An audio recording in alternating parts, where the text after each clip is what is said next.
Hongera! Umeajiriwa kuwa mtangazaji wa shifti ya usiku katika kituo cha redio kinachoitwa Sauti ya Mwisho FM.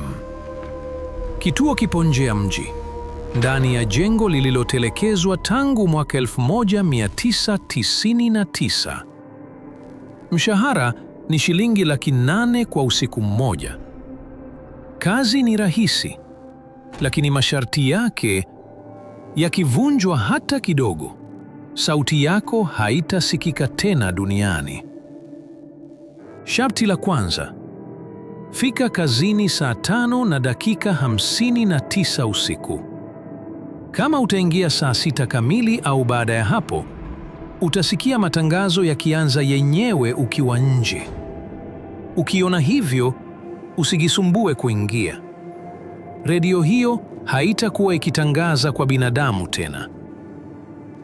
Sharti la pili: ukiingia ndani, utaona studio mbili, moja yenye mwanga mwekundu na nyingine yenye mwanga wa kijani. Usiingie studio yenye mwanga mwekundu.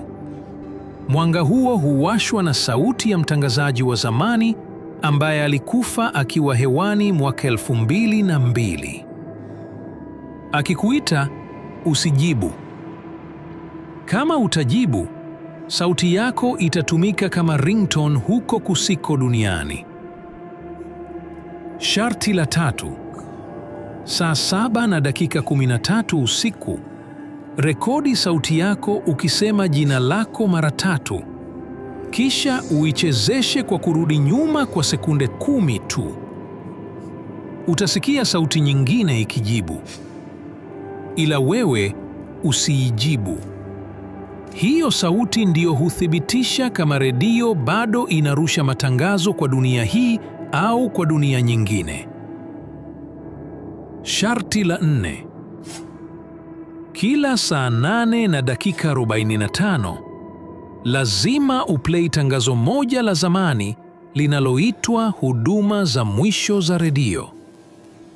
Tangazo hilo likikosa kupigwa, redio itapiga yenyewe matangazo kutoka upande wa pili wa anga, na utasikia majina ya watu waliokufa wiki hiyo. Ukisikia jina lako, zima redio, usiongee na kaa kimya, kwa sababu wewe ndio utakuwa kiranja wao. Sharti la 5: kuna simu itaita studio kila siku saa 9:06 usiku. Usiipokee. Hata kama itaita mara nyingi, usiweke hewani, kwa sababu hakuna anayepiga kutoka dunia hii. Ukipokea simu hiyo, sauti yako itasikika hewani milele, huku wewe ukiwa haupo. Sharti la 6: huruhusiwi kusinzia hata sekunde moja. Kama utapitiwa na usingizi, sauti yako itaanza kutangaza matangazo ya ajabu ukiwa umelala, na ukiamka utasikia kipindi kikiendelea kwa sauti yako, lakini si wewe unayezungumza. Sharti la mwisho: tangazo la mwisho kila alfajiri ni lazima liishe kwa maneno haya: redio Sauti ya Mwisho, sauti inayokusikia hata ukiwa kimya. Ukisahau kusema sentensi hiyo, mlango wa studio hautafunguka tena na utakuwa sehemu ya matangazo ya usiku wa milele.